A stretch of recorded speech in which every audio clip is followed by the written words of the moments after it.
This story is called Nobody Knows the Difference. I was selling advance tickets for our school recital, which was to take place later that evening. The previous evening's performance had been a sellout. Some people in the audience were forced to stand lining the walls of the auditorium. One of my customers that day was a parent. "I think it's awful that I have to pay to see my own child perform," she announced bitterly.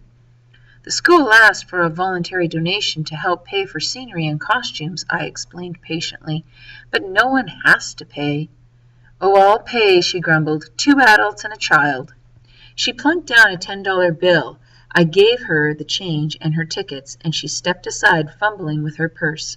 That's when the boy waiting behind her emptied a pocketful of loose change on the table. "How many tickets?" I asked.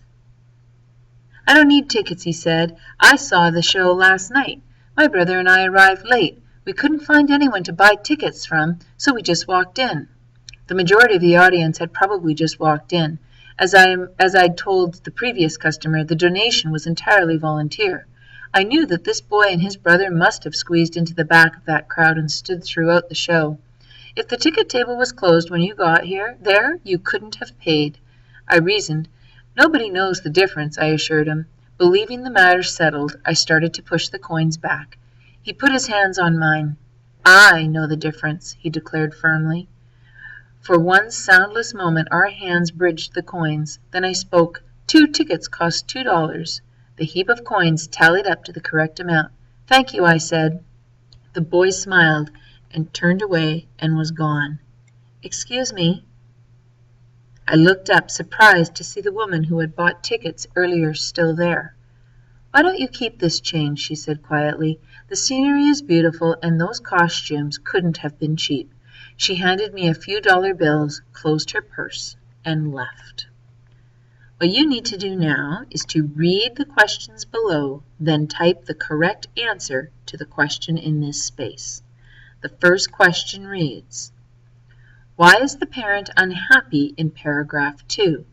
A. She is late for the performance.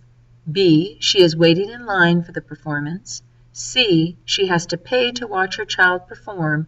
Or D. She has to stand to watch her child perform. You will put your answer in this space here. In 1.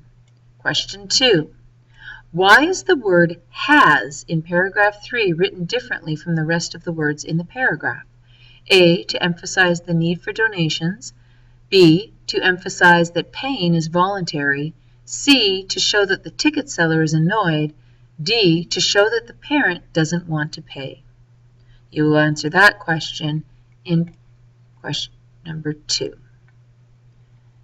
Question 3 reads, what does the word plunked in paragraph 5 mean? A. Put gently. B. Threw lightly. C. Placed firmly. D. Tossed casually. You will put that in line 3 of above. And question 4. Why does the boy return the next night? Is it A. He enjoyed the performance. B. He did not pay to see the performance. C. He wants to see the performance again. D. He wants to sit near the front this time. You can continue to listen to this recording as many times as you need to.